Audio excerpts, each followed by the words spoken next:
ಭಾರತ ಮತ್ತು ಚೀನಾ ಗಡಿಯಲ್ಲಿರತಕ್ಕಂತಹ ಡೋಕ್ಲಾಂ ವಿಚಾರದಲ್ಲಿ ರಾಹುಲ್ ಗಾಂಧಿ ಹಿಂದೆಯೂ ಕೂಡ ಕೇಂದ್ರ ಸರ್ಕಾರದ ವಿರುದ್ಧ ಆರೋಪಗಳನ್ನು ಮಾಡ್ತಾ ಇದ್ರು. ಚೀನಾದವರು ಭಾರತದ ಗಡಿ ರೇಖೆಯವರೆಗೂ ಕೂಡ ಬಂದಿದ್ದಾರೆ, ಭಾರತದ ಪ್ರದೇಶಗಳ ಒಳಗಡೆ ಬಂದಿದ್ದಾರೆ ಅನ್ನುವಂತಹ ಆರೋಪಗಳನ್ನು ಮಾಡ್ತಾ ಇದ್ರು. ಚೀನಾದ ವಿಚಾರದಲ್ಲಿ ಕೇಂದ್ರ ಸರ್ಕಾರ ಯಾಕೆ ಮಾತನಾಡ್ತಾ ಇಲ್ಲ ಅನ್ನುವಂಥದ್ದನ್ನು ಪ್ರಸ್ತಾಪ ಮಾಡ್ತಾ ಇದ್ರು.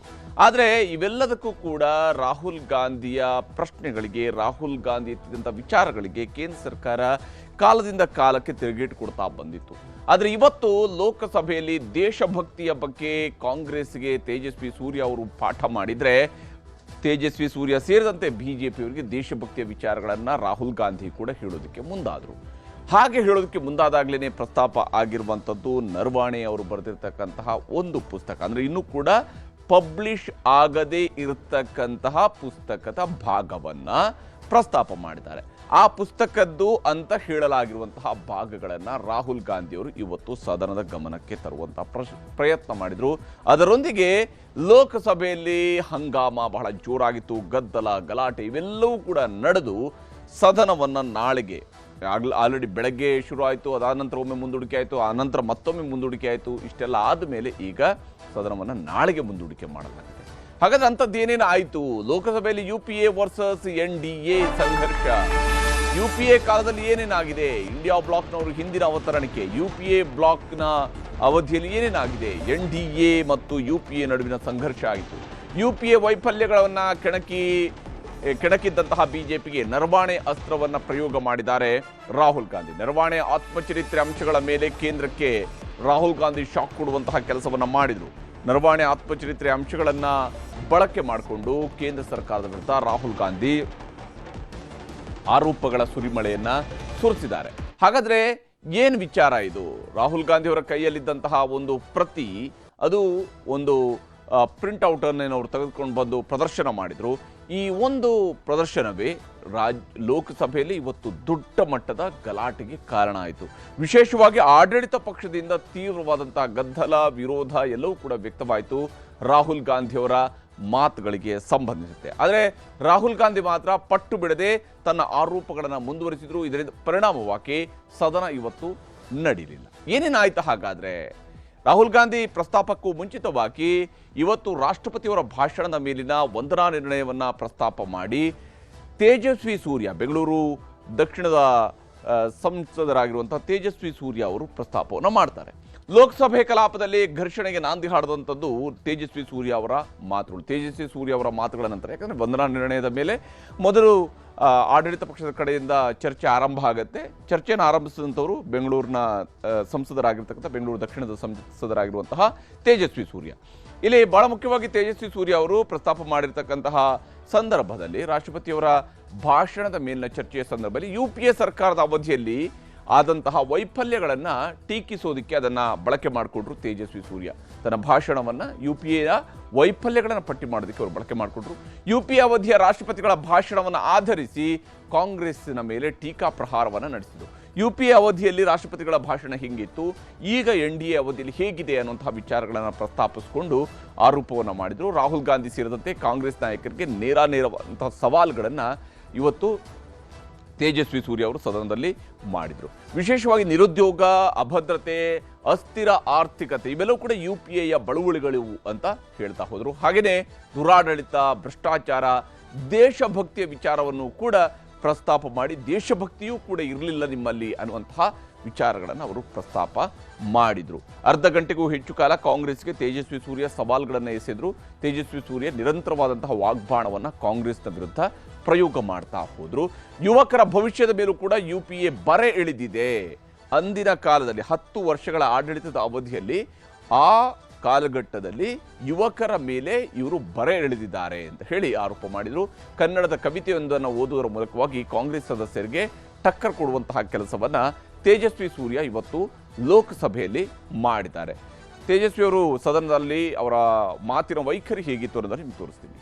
ಕವಿನೇ ಬೋಲಾ, 3 ಸಾಗರ 100 ಮಂದಿರ, ದೈವ ಸಾವಿರವಿದ್ದರೆ, ಗಂಗೆ ಇದ್ದರೆ, ಸಿಂಧುವಿದ್ದರೆ, ಗಿರಿ ಹಿಮಾಲಯವಿದ್ದರೆ, ವೇದವಿದ್ದರೆ, ಭೂಮಿ ಇದ್ದರೆ, ಘನ ಪರಂಪರೆ ಇದ್ದರೆ ಏನು ಸಾರ್ಥಕ? ದೇಶದ ಯುವಕರೇ ಮಲಗಿ ನಿದ್ರಿಸುತ್ತಿದ್ದರೆ 10 ಸಾಲ್ ತಕ್ देश के युवाओं को दिशाहीन कर दिए थे। 10 साल तक देश के युवाओं को जागृत करने के लिए प्रयास ही नहीं हुआ था। पहली बार नरेंद्र मोदी जी के नेतृत्व में आज देश के युवा जाग चुके हैं। आज देश के युवा नए भारत बनाने का संकल्प कर चुके हैं। ಹೀಗೆ ಕಾಂಗ್ರೆಸ್ನ ವಿರುದ್ಧ ವಾಗ್ಬಾಣಗಳನ್ನು ಪ್ರಯೋಗ ಮಾಡಿದರು. ಅದಾದ ನಂತರ ರಾಹುಲ್ ಗಾಂಧಿ ಅವರು ಉತ್ತರವನ್ನು ಕೊಡೋದಕ್ಕೆ ಶುರು ಮಾಡಿದರು. ಅಂದರೆ ಅವರು ರಾಷ್ಟ್ರಪತಿಯವರ ಭಾಷಣದ ಮೇಲಿನ ಚರ್ಚೆಯನ್ನು ಪ್ರತಿಪಕ್ಷ ನಾಯಕರು ಕೈಗೆತ್ತಿಕೊಂಡ್ರು. ಪ್ರತಿಪಕ್ಷದ ಕಡೆಯಿಂದ ತೇಜಸ್ವಿ ಸೂರ್ಯ ಆರೋಪಕ್ಕೆ ಖಡಕ್ ಆದಂತಹ ತಿರುಗೇಟು ಕೊಡುವಂತಹ ಕೆಲಸವನ್ನು ರಾಹುಲ್ ಗಾಂಧಿ ಅವರು ಮಾಡಿದರು. ವಿಶೇಷವಾಗಿ ಭಾರತೀಯ ಸೇನೆಯ ಮಾಜಿ ಮುಖ್ಯಸ್ಥ ಮನೋಜ್ ಮುಕುಂದ್ ನರವಾಣೆ ಅವರ ಆತ್ಮಚರಿತ್ರೆಯನ್ನು ಉಲ್ಲೇಖ ಮಾಡಿದರು. ಮನೋಜ್ ಮುಕುಂದ್ ನರವಾಣೆಯವರ ಆತ್ಮಚರಿತ್ರೆಯ ಅಂಶಗಳು ಅಂತ ಹೇಳಿ ಅದನ್ನು ಪ್ರಸ್ತಾಪ ಮಾಡಿದರು. ಯಾಕಂದರೆ ಆತ್ಮಚರಿತ್ರೆ ಅದು ಇನ್ನೂ ಕೂಡ ಪ್ರಕಟಗೊಂಡಿಲ್ಲ. 4 ಸ್ಟಾರ್ಸ್ ಆಫ್ ಡೆಸ್ಟಿನಿ ಆ ಒಂದು ಪುಸ್ತಕಕ್ಕಾಗಿ ಅವರು ಬರೆದಿದ್ದಾರೆ ಅನ್ನುವಂತಹ ಅಂಶಗಳನ್ನು ಉಲ್ಲೇಖಿಸಿ ಬಿಜೆಪಿಗೆ ಟಕ್ಕರ್ ಕೊಡುವಂತಹ ಕೆಲಸವನ್ನು ರಾಹುಲ್ ಗಾಂಧಿ ಮಾಡಿದ್ದಾರೆ. ದೇಶಭಕ್ತಿಯನ್ನು ನಾವು ಬಿಜೆಪಿಯವರಿಂದ ಕಲಿಬೇಕಾಗಿಲ್ಲ ಅಂತೇಳಿ ತಿರುಗೇಟು ಕೊಡುವಂತಹ ಕೆಲಸವನ್ನು ಮಾಡಿದರು. ದೇಶಭಕ್ತಿಯನ್ನು ನಾವು ಬಿಜೆಪಿಯವರಿಂದ ಕಲಿಬೇಕಾಗಿಲ್ಲ ಅಂತ ಹೇಳಿ ರಾಹುಲ್ ಗಾಂಧಿ ಹೇಳಿದರು. ಡೋಕ್ಲಾಂ ಗಡಿ ಬಳಿಗೆ ಚೀನಾದ 4 ಟ್ಯಾಂಕರ್ಗಳು ಬಂದಿದ್ದರ ಬಗ್ಗೆಯೂ ಕೂಡ ಅವರು ಪ್ರಸ್ತಾಪ ಮಾಡಿದ್ದಾರೆ. ಡೋಕ್ಲಾಂ ಗಡಿಯ ಬಳಿಗೆ ಚೀನಾದ 4 ಟ್ಯಾಂಕರ್ಗಳು ಬಂದಿದ್ವು. ನರವಾಣೆ ಆತ್ಮಚರಿತ್ರೆಯನ್ನೇ ಬಿಡುಗಡೆ ಮಾಡೋದಕ್ಕೆ ಮೋದಿ ಸರ್ಕಾರ ಬಿಟ್ಟಿಲ್ಲ ಅಂತ ಹೇಳಿ ರಾಹುಲ್ ಗಾಂಧಿ ಸದನದ ಒಳಗಡೆ ಆರೋಪವನ್ನು ಮಾಡಿದ್ದಾರೆ. ನರವಾಣೆ ಅವರ ಆತ್ಮಚರಿತ್ರೆಯನ್ನು ಬಿಡುಗಡೆ ಮಾಡೋದಕ್ಕೆ ಮೋದಿ ಸರ್ಕಾರ ಅವಕಾಶವನ್ನು ಕೊಡಲಿಲ್ಲ ಅನ್ನುವಂತಹ ಆರೋಪವನ್ನು ರಾಹುಲ್ ಗಾಂಧಿ ಮಾಡಿದ್ದಾರೆ. From the memoirs of Army Chief Naravane, and I'd like you to listen nicely. You will understand exactly who is patriotic, who is not. It'll take a little while. So this is about when 4 Chinese tanks were entering Indian territory. They were taking a ridge in Doklam, and the army chief writes, and I quote from an article that is quoting his book. ಹೀಗೆ ರಾಹುಲ್ ಗಾಂಧಿಯವರು ಸದನದ ಒಳಗಡೆ ಈ ವಿಚಾರವನ್ನು ಪ್ರಸ್ತಾಪ ಮಾಡುವವರೆಗೂ ಕೂಡ ಅಲ್ಲಿ silent ಆಗಿತ್ತು. ಯಾವಾಗ ಆ ಪುಸ್ತಕದ ಅಂಶಗಳು ಅಂತ ಹೇಳುವಂಥದ್ದನ್ನ ವಿಚಾರ ಮಾಡಿಕೊಂಡು ಅವರು ಪ್ರಸ್ತಾಪ ಮಾಡ್ತಾ ಹೋದರು, ಅದಕ್ಕೆ ಸಂಬಂಧಪಟ್ಟಂಥ ಆರ್ಟಿಕಲನ್ನು ಪ್ರಸ್ತಾಪ ಮಾಡ್ತಾ ಹೋದರು, ಸದನದ ಒಳಗಡೆ ಭಾರೀ ಸಂಗ್ರಾಮವೂ ಕೂಡ ಶುರುವಾಯಿತು. ಸದನದ ಒಳಗಡೆ ಯಾವುದೆಲ್ಲ ವಿಚಾರಗಳನ್ನು ಮುಂದಿಟ್ಕೊಂಡು ರಾಹುಲ್ ಗಾಂಧಿ ಆರೋಪವನ್ನು ಮಾಡೋದಕ್ಕೆ ಹೊರಟರು ಅದೆಲ್ಲದಕ್ಕೂ ಕೂಡ ತಿರುಗೇಟು ಕೊಡುವಂತಹ ಕೆಲಸವನ್ನು ರಕ್ಷಣಾ ಸಚಿವರಾಗಿರುವಂತಹ ರಾಜನಾಥ್ ಸಿಂಗ್ ಅವರು ಹಾಗೆಯೇ ಕೇಂದ್ರ ಗೃಹ ಸಚಿವರಾಗಿರುವಂತಹ ಅಮಿತ್ ಶಾ ಅವರು ಕೂಡ ಮಾಡಿದ್ದಾರೆ. ಇಲ್ಲಿ ಅವರು ಕೇಳ್ತಾ ಹೋಗಿರುವಂತಹ ಪ್ರಶ್ನೆ ಅಂದರೆ ಬಿಜೆಪಿಗೆ ಭಯ ಯಾಕೆ ಅಂತೇಳಿ. ನರವಾಣೆ ಆತ್ಮಚರಿತ್ರೆ ಅಂಶಗಳ ಓದೋದಕ್ಕೆ ಯಾಕೆ ಬಿಜೆಪಿಯವರು ಬಿಡ್ತಾ ಇಲ್ಲ, ನರವಾಣೆ ಆತ್ಮಚರಿತ್ರೆ ಅಂಶಗಳನ್ನು ಓದೋದಕ್ಕೆ ಯಾಕೆ ಬಿಡ್ತಾ ಇಲ್ಲ, ಸತ್ಯವನ್ನು ಒಪ್ಪಿಕೊಳ್ಳೋದಕ್ಕೆ ಬಿಜೆಪಿಯವರಿಗೆ ಆಗ್ತಾ ಇಲ್ವೇ ಅನ್ನುವಂತಹ ಪ್ರಶ್ನೆಯನ್ನು ಕೂಡ ರಾಹುಲ್ ಗಾಂಧಿ ಅವರು ಸದನದ ಒಳಗಡೆ ಯಾವಾಗ ಗಲಾಟೆ ಜೋರಾಯಿತು ಆ ಸಂದರ್ಭದಲ್ಲಿ ರಾಹುಲ್ ಗಾಂಧಿ ಅವರು ಕೇಳಿದ್ದಾರೆ. ಬಿಜೆಪಿಯವರು ಅಡ್ಡಿಪಡಿಸೋದಕ್ಕೆ ಕಾರಣಗಳು ಏನು? ಈಗ ಈ ವಿಚಾರಗಳನ್ನು ಪ್ರಸ್ತಾಪ ಮಾಡೋದಕ್ಕೆ ನರವಾಣೆಯವರು ತಮ್ಮ ಪುಸ್ತಕಕ್ಕಾಗಿ ಅವರು ಬರೆದಿದ್ದಾರೆ ಅಂತ ಹೇಳಲಾಗಿರುವಂತಹ ಆರ್ಟಿಕಲ್ನಲ್ಲಿ ಉಲ್ಲೇಖ ಆಗಿರ್ತಕ್ಕಂತಹ ಅಂಶಗಳನ್ನು ಓದೋದಕ್ಕೆ ಯಾಕೆ ನೀವು ವಿರೋಧ ಮಾಡ್ತಾ ಇದ್ದೀರಿ, ಯಾವ ಕಾರಣಕ್ಕಾಗಿ ವಿರೋಧಿಸ್ತಾ ಇದ್ದೀರಿ, ಡೋಕ್ಲಾಂ ಗಡಿ ವಿಚಾರದಲ್ಲಿ ಬಿಜೆಪಿ ಮಾಡಿದ್ದೇನು, ಏನು ಮಾಡಿದ್ದೀರಿ, ನಿಮ್ಮ ಸರ್ಕಾರ ಡೋಕ್ಲಾಂ ವಿಚಾರದಲ್ಲಿ ಏನು ಮಾಡಿದೆ ಅನ್ನುವಂತಹ ಪ್ರಶ್ನೆಗಳನ್ನು ಪ್ರತಿಪಕ್ಷ ನಾಯಕರಾಗಿರುವಂತಹ ರಾಹುಲ್ ಗಾಂಧಿ ಪ್ರಸ್ತಾಪ ಮಾಡಿದ್ದಾರೆ. ಭಯ ಇಲ್ಲದ ಮೇಲೆ ಓದೋದಕ್ಕೆ ಬಿಡಿ ಅಂಥೇಳಿ, ನಿಮ್ಗೊಂದು ವೇಳೆ ಭಯ ಇಲ್ಲ ಅಂತೇಳಿ ಆದರೆ ಓದೋದಕ್ಕೆ ಬಿಡಿ ಅಂತೇಳಿ ರಾಹುಲ್ ಗಾಂಧಿ ಅವರು ಸದನದಲ್ಲಿ ಸವಾಲೆಸೆದಿದ್ದಾರೆ ಆಡಳಿತ ಪಕ್ಷಕ್ಕೆ. ಸದನದಲ್ಲಿ ಏನೇನು ನಡೀತು ಅನ್ನೋದನ್ನು ತೋರಿಸ್ತೀನಿ. ये कहते हैं कि आतंकवाद से लड़ते हैं, ये कहते हैं कि ये टेररिज्म से लड़ते हैं और ये एक कोर्ट से डरते हैं. ये बिल्कुल मतलब इसमें क्या चीज है जिससे ये इतना घबरा रहे हैं कि मैं ये नहीं बोल पा रहा हूं सदन के अंदर? इसमें क्या चीज है? ये झूठ है, ये बोलने का परमिशन नहीं, ये झूठ है. इसमें क्या लिखा है जिससे ये इतना घबरा रहे हैं कि मुझे ये पढ़े नहीं, आप पढ़ने नहीं दे रहे। सदस्य कोई घबरा नहीं रहे आपसे। इसमें मैं आपको सदन में गलत तथ्य और गलत तथ्यों को पेश करना वो ऑथेंटिक बात Sir, if they are not वो नियम scared, प्रक्रिया की बात कर रहे हैं। sir, कोई घबरा नहीं रहा किसी Speaker, से। sir, if they are not scared, they should allow me to read it. Yes. Why are they scared? There was a border. On the border, there was forces of some country. Yes. That were entering that border. 4 tanks were entering the Kailash Ridge. The आप बोलना Chief नहीं of Army चाहते माननीय Staff- सदस्य please. अब तो मैं को बोल ही नहीं रहा हूं। चाइना की जो टैंक्स थी वो हमारे बॉर्डर कैलाश रिज पर चढ़ रही थी। Chinese tanks had entered our border. Listen, Chinese tanks.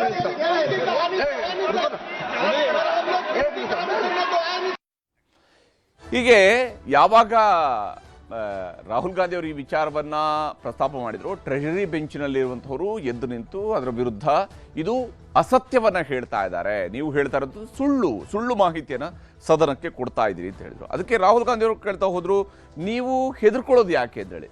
Speaker ಅವರು ಕೂಡ ಹೇಳಿದ್ರು, ಇದು ಹೆದರುವ ವಿಚಾರ ಅಲ್ಲ, ಇದು ಅಸತ್ಯವನ್ನ ಹೇಳ್ತಾ ಇರುವಂತಹ ವಿಚಾರ, ಇದು ಸುಳ್ಳು ಮಾಹಿತಿಯನ್ನು ಕೊಡುವಂಥ ವಿಚಾರ ಆಗಬಾರ್ದು ಅಂತ ಹೇಳಿ.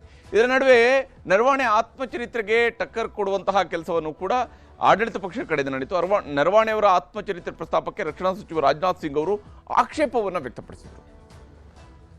ಆರ್ಮಿ ಚೀಫ್ ಆಗಿದ್ದಂತಹ ನರವಾಣೆಯವರ ಆತ್ಮಚರಿತ್ರೆಯದ್ದು ಅಂತ ಹೇಳಲಾಗಿರುವ ಅಂಶಗಳ ಪ್ರಸ್ತಾಪಕ್ಕೆ ಕೇಂದ್ರ ರಕ್ಷಣಾ ಸಚಿವರಾಗಿರುವಂತಹ ರಾಜನಾಥ್ ಸಿಂಗ್ ಅವರು ಆಕ್ಷೇಪ ವ್ಯಕ್ತಪಡಿಸಿದರು. ಬಿಡುಗಡೆಯೇ ಆಗದ ಪುಸ್ತಕ ಇಟ್ಟುಕೊಂಡು ಆರೋಪ ಸರಿಯಲ್ಲ ಅಂತ ಹೇಳುವಂಥದ್ದು ಸಿಂಗ್ ಅವರ ವಾದ. ಆ ಪುಸ್ತಕ ಇನ್ನೂ ಬಿಡುಗಡೆಯಾಗಿಲ್ಲ, ಅಧಿಕೃತವಾಗಿ ಬಿಡುಗಡೆಯಾಗಿಲ್ಲ. ಬಿಡುಗಡೆಯಾಗದೇ ಇರತಕ್ಕಂತಹ ಪುಸ್ತಕದ ಬಗ್ಗೆ ನೀವು ಯಾಕೆ ಮಾತಾಡ್ತಾ ಇದ್ದೀರಿ ಅಂತ ಹೇಳಿ ರಾಜನಾಥ್ ಸಿಂಗ್ಗೆ ಕೇಂದ್ರ ಗೃಹ ಸಚಿವ ಅಮಿತ್ ಶಾ ಅವರು ಕೂಡ ಸಾಥ್ ಕೊಟ್ಟರು. ಅವರು ಕೂಡ ಈ ಬಿಡುಗಡೆಯಾಗದೇ ಇರುವಂತಹ ಪುಸ್ತಕದ ಬಗ್ಗೆ ಯಾಕೆ ನೀವು ಮಾತನಾಡ್ತಾ ಇದ್ದೀರಿ ಸದನದಲ್ಲಿ, ಕೇವಲ ಮ್ಯಾಗಝೀನ್ ಇಟ್ಕೊಂಡು ಆರೋಪ ಮಾಡಿದ್ದು ಸರಿಯಲ್ಲ ಅಂತ ಹೇಳಿ. ಯಾವುದೋ ಒಂದು ಮ್ಯಾಗಝೀನ್ನಲ್ಲಿ ಬರೆದಿದ್ದಾರೆ, ಆ ಮ್ಯಾಗಝೀನ್ನಲ್ಲಿರ್ತಕ್ಕಂಥ ವಿಚಾರಗಳನ್ನು ಮುಂದಿಟ್ಟುಕೊಂಡು ನೀವು ಮಾತನಾಡುವಂಥದ್ದು ಸರಿಯಲ್ಲ, ಇದು ಸದನಕ್ಕೆ ತಪ್ಪು ಮಾಹಿತಿ ಅನ್ನುವಂಥ ಅಂಶಗಳನ್ನು ಹೇಳಿದರು ರಾಜನಾಥ್ ಸಿಂಗ್ ಅವರು. ಹಾಗೆ ಅಮಿತ್ ಶಾ ಅವರ ಮಾತುಗಳನ್ನು ನಿಮಗೆ ತೋರಿಸ್ತಾರೆ. क्या वह पुस्तक प्रकाशित हुई है जिसमें यह सब सारी बातें उन्होंने लिखी हैं? यदि प्रकाशित हुई है तब तो आप उसका उल्लेख करिए, नहीं प्रकाशित हुई है तो उल्लेख करने का कोई औचित्य नहीं है। सर दीजिए। Sir this is 100% authentic, 100% authentic. के माध्यम से ये पूछना चाहता हूं लीडर अपोजिशन से, जिस पुस्तक sir Rajnath Singh is getting exercise उल्लेख because his name is going to be spoken just now. प्रकाशित हुई है या नहीं हुई है, केवल मैं एक प्रश्न का जवाब इनसे चाहता हूं अध्यक्ष जी। वो मैगजीन की रिपोर्ट है, नरवणे जी ने नहीं कहा, इतना बोल दे। एक रिपोर्ट पर बोले कि नरवणे ने नहीं कहा है। रक्षा मंत्री जी इतना ही कह रहे हैं कि नरवणे जी की पुस्तक को आप रिफर कर रहे हो तो वो प्रकाशित हुई या नहीं हुई, वो स्पष्टता करें। नरवणे की रिपोर्ट नहीं है, नरवणे का पुस्तक नहीं है, इतना स्पष्टता करे। मैगजीन तो कुछ भी लिख सकता है। ऑथेंटिक है। इसमें नारावाने जी ने कहा है कि उनका मेमोआर है, उसे सरकार पब्लिश नहीं होने दे रही है, इसमें सब लिखा है। और मैं सिर्फ इसमें से 5 लाइन पढ़ना चाहता हूं जिसमें नारावाने जी ने राजनाथ सिंह के बारे में और मोदी जी के बारे में बोला है। ಹೀಗೆ ಯಾವಾಗ ನೇರವಾದಂತಹ ಆರೋಪಗಳನ್ನು ರಾಹುಲ್ ಗಾಂಧಿ ಅವರು ಮಾಡಿದ್ರು, ಆಡಳಿತ ಪಕ್ಷದ ಕಡೆಯಿಂದಲೂ ಕೂಡ ಅದಕ್ಕೆ ತೀವ್ರ ವಿರೋಧ ವ್ಯಕ್ತವಾಗಿದೆ. ಈ ವಿಚಾರಕ್ಕೆ ಸಂಬಂಧಪಟ್ಟಂತೆ ಇದರಲ್ಲಿ ಈ ಪುಸ್ತಕದಲ್ಲಿ ಇದೆ ಅಂತ ಹೇಳಲಾಗ್ತಾ ಇರುವಂಥದ್ದು, ಅಂದರೆ ಈ ಪುಸ್ತಕ ಇನ್ನೂ ಕೂಡ ಬಿಡುಗಡೆಗೊಂಡಿಲ್ಲ. ಹೀಗಾಗಿ ಪಬ್ಲಿಷ್ ಆಗದೆ ಇರತಕ್ಕಂತಹ ಪುಸ್ತಕದ ಮಾಹಿತಿಯನ್ನು ರಾಹುಲ್ ಗಾಂಧಿ ಅವರು ಸದನದ ಒಳಗಡೆ ಅಧಿಕೃತವಾಗಿ ಪಬ್ಲಿಷ್ ಮಾಡಿದ್ದಾರೆ. ಈಗ ಅಲ್ಲಿ ಮ್ಯಾಗಝೀನ್ನಲ್ಲಿ ಬಂದಿರತಕ್ಕಂಥ ವಿಚಾರ ಅನ್ನುವಂಥದ್ದನ್ನು ಅವರು ಪ್ರಸ್ತಾಪ ಮಾಡಿದರೆ 100% ಅಥೆಂಟಿಕೇಟೆಡ್ ಆಗಿರುವಂಥ ಮಾಹಿತಿ, ಇದು 100% ನೈಜ ಮಾಹಿತಿ ಅನ್ನೋದನ್ನು ಹೇಳಿದ್ದಾರೆ. ಆದರೆ ಆಡಳಿತ ಪಕ್ಷ ಅದರ ಔಚಿತ್ಯವನ್ನು, ಅಂದರೆ ಪುಸ್ತಕದ ಸತ್ಯಾಸತ್ಯತೆಯನ್ನು ಅವರು ಕೇಳ್ತಾ ಇದ್ದಾರೆ. ಅದು ಪಬ್ಲಿಷ್ ಆಗದಿರೋ ಪುಸ್ತಕ, ಹಾಗಾಗಿ ನೀವು ಹೇಗೆ ಬರೆದ್ರಿ ತಿಳ್ಕೊಂಡು. ಇಲ್ಲಿ ಸ್ಪಷ್ಟನೆಯನ್ನು ಕೊಡಬೇಕಾಗಿರೋದು ಒಂದು ನರವಾಣೆಯವರು ಅವರ ಪುಸ್ತಕದಲ್ಲಿರತಕ್ಕಂಥ ವಿಚಾರಗಳ ಬಗ್ಗೆ. ಆದರೆ ಸದನದ ಒಳಗಡೆ ಕೊಡಬೇಕಾದಂಥ ಮಾಹಿತಿಗಳನ್ನು ಹೇಗೆ ನಾಳೆ ಲೋಕಸಭೆ ಕಲಾಪದಲ್ಲಿ ಪ್ರಸ್ತಾಪಗಳಾಗ್ತವೆ ಅನ್ನೋದನ್ನು ಕೂಡ ಕುತೂಹಲದಿಂದ ಎದುರು ನೋಡಬೇಕಾಗಿದೆ. ಎರಡನೇ ಸುದ್ದಿ ಕಡೆಗೆ ಹೋಗೋಣ. ಕೇಂದ್ರದಿಂದ ಪದೇ ಪದೇ ಅನ್ಯಾಯ ಕೀಳೋರು ಯಾರು?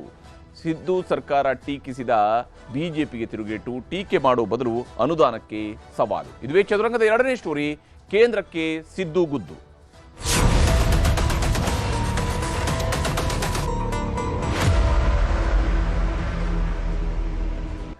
ರಾಜ್ಯಪಾಲರು ಓದದೇ ಹೋದರೂ ಕೂಡ ರಾಜ್ಯಪಾಲರ ಭಾಷಣದ ಮೇಲೆ ವಂದನಾ ನಿರ್ಣಯವನ್ನ ಸದನದಲ್ಲಿ ಅಂಗೀಕಾರ ಮಾಡುವಂಥದ್ದು ಸದನದ ಸಂಪ್ರದಾಯ. ಯಾಕಂದರೆ ಭಾಷಣ ಓದಲಿ ಬಿಡಲಿ, ಅವರು ಅಲ್ಲಿ ಭಾಷಣವನ್ನು ಹಿಡ್ಕೊಂಡ ನಂತರ ಅದರ ಮೊದಲ ಸಾಲು ಮತ್ತು ಕಡೆಯ ಸಾಲುಗಳನ್ನು ಓದಿದ ನಂತರ ಭಾಷಣ ಅಲ್ಲಿ ಮಂಡನೆ ಆಗಿದೆ ಅಂತ ಹೇಳೋದು ಅರ್ಥ.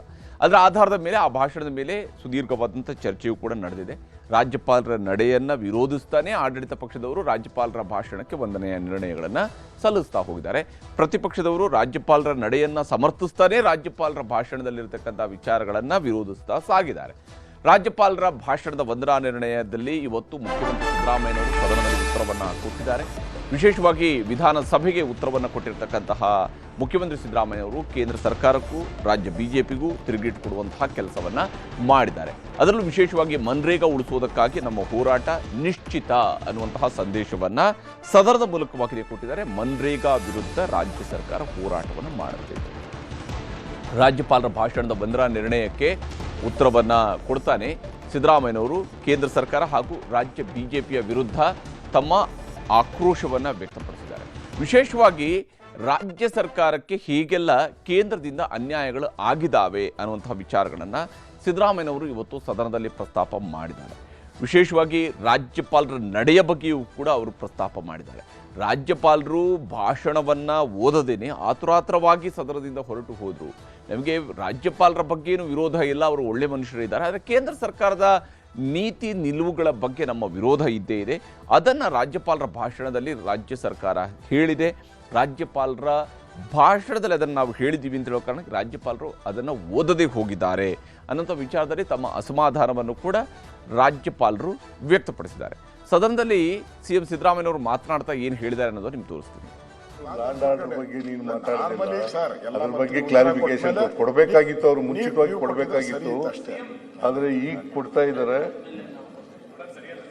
Nothing wrong it. ನಿಮಗೆ ಸಂಬಂಧಪಟ್ಟಿದ್ದು ಸರಿಯಲ್ಲ. ಅಧ್ಯಕ್ಷ, ಬಳ್ಳಾರಿ ಘಟನೆ ಬಗ್ಗೆ ಮುಖ್ಯಮಂತ್ರಿಗಳು ಕ್ಲಾರಿಫಿಕೇಶನ್ ಕೊಡ್ತಾರೆ ಅಂತ ನಾನು ಆಮೇಲೆ ನಿಮ್ಮ ಬಳ್ಳಾರಿ ಗಲಾಟೆ ಅವರೇ ಹೇಳ್ತಾರೆ ಅಂತ ಅನ್ಕೊಂಡಿದ್ದೆ ನಾನು. ಬಳ್ಳಾರಿ ಬಗ್ಗೆ SIT ಮಾಡಿದೀವಿ, CID ಅಲ್ಲ, SIT ಮಾಡಿದೀವಿ, CID ಕೊಟ್ಟಿದ್ದೆ, CID ಮಾಡಿದೀವಿ.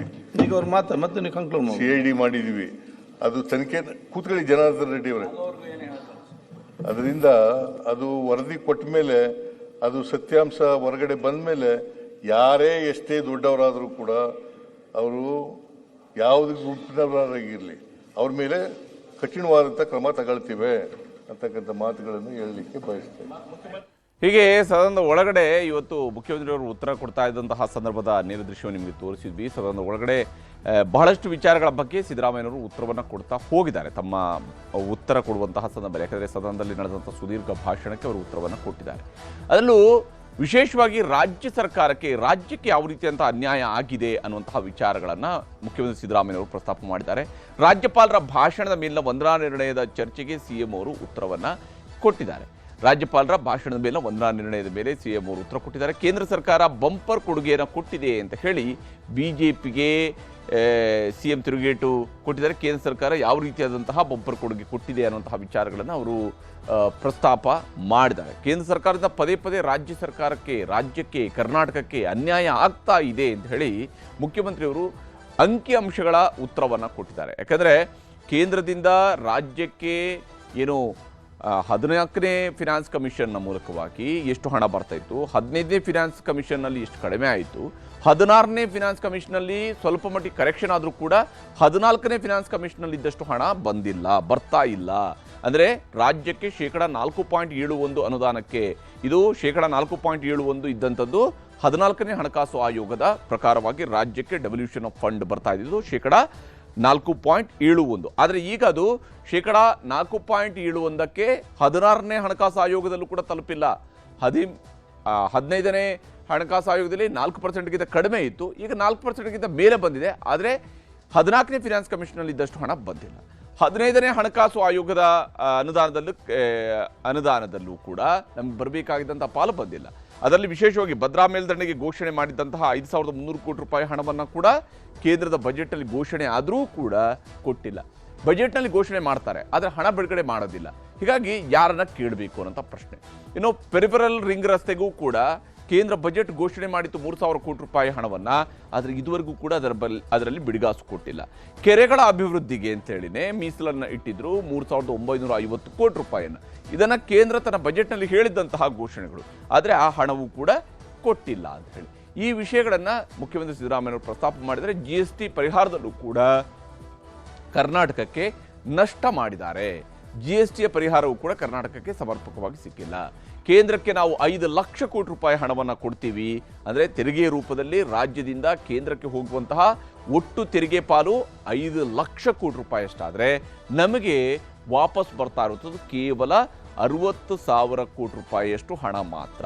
ಅಂದರೆ ನಾವು ಕೊಡುವ 1 ರೂಪಾಯಿ ನಮಗೆ 14 ಪೈಸೆಯಷ್ಟು ಮಾತ್ರ ಹಣ ಬರ್ತಾ ಇದೆ ಅನ್ನುವಂಥದ್ದು ಸಿದ್ದರಾಮಯ್ಯನವರ ವಾದ. ಸದನದಲ್ಲಿ CM ಏನು ಹೇಳಿದ್ದಾರೆ ಅಂತ ನಿಮಗೆ ತೋರಿಸ್ತೀನಿ. 4 ಲಕ್ಷ ಕೋಟಿಗಿಂತ ಹೆಚ್ಚಾಗಿ ಕೊಟ್ಟರು ಕೂಡ ನಮಗೆ ಬರೋದು ತೆರಿಗೆ ವಾಪಸ್ ಬರೋದು ಎಷ್ಟಪ್ಪ ಅಂತಂದರೆ 55ರಿಂದ 60,000 ಕೋಟಿ. ಆಮೇಲೆ GSTಯಿಂದ ವರ್ಷಕ್ಕೆ ಎಷ್ಟು ನಷ್ಟ ಆಗ್ತದೆ ಅಂತಂದರೆ 18ರಿಂದ 20,000 ಕೋಟಿ. ಕರ್ನಾಟಕ ಸರ್ಕಾರಕ್ಕೆ ಎಷ್ಟು ನಷ್ಟ ಆಯಿತು ಗೊತ್ತಾ? ಇಷ್ಟೊಂದು ನಷ್ಟ ಆಗಿದೆಯಲ್ಲ, ಇದು ಕರ್ನಾಟಕಕ್ಕೆ ಆದ ನಷ್ಟ, ಕರ್ನಾಟಕದ ಜನರಿಗೆ ಆದಂಥ ನಷ್ಟ. ಹೀಗೆ ಸಿದ್ದರಾಮಯ್ಯವರು ಹಂತ ಹಂತವಾಗಿ ರಾಜ್ಯಕ್ಕೆ ಹೇಗೆ ಕೇಂದ್ರದಿಂದ ನಷ್ಟ ಆಗ್ತಾ ಇದೆ ಅನ್ನೋದನ್ನು ವಿವರಿಸುವ ಪ್ರಯತ್ನವನ್ನು ಮಾಡಿದ್ದಾರೆ. ಇದರ ಜೊತೆಗೇನೆ ಮನ್ರೇಗಾ ಉಳಿಬೇಕು ಅನ್ನುವಂತಹ ವಿಚಾರದಲ್ಲೂ ಕೂಡ ಸಿದ್ದರಾಮಯ್ಯವರು ಅತ್ಯಂತ ಸ್ಪಷ್ಟವಾಗಿ ತಮ್ಮ ಸರ್ಕಾರದ ನಿಲುವನ್ನು ಹೇಳಿದ್ದಾರೆ.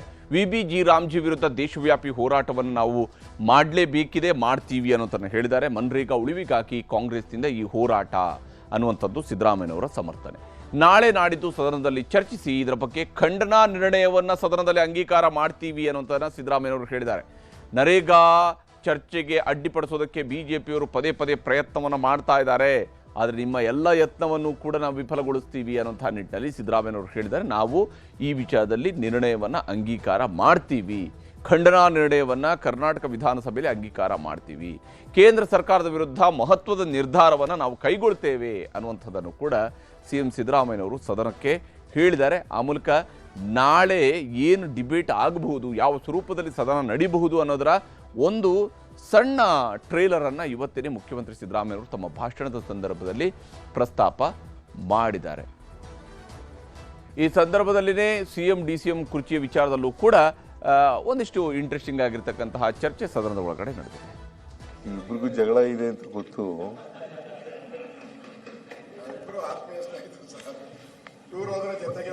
ಅವರು ಕುಡಿಸ್ತಾರಲ್ಲ ಎಲ್ಲರಿಗೂ.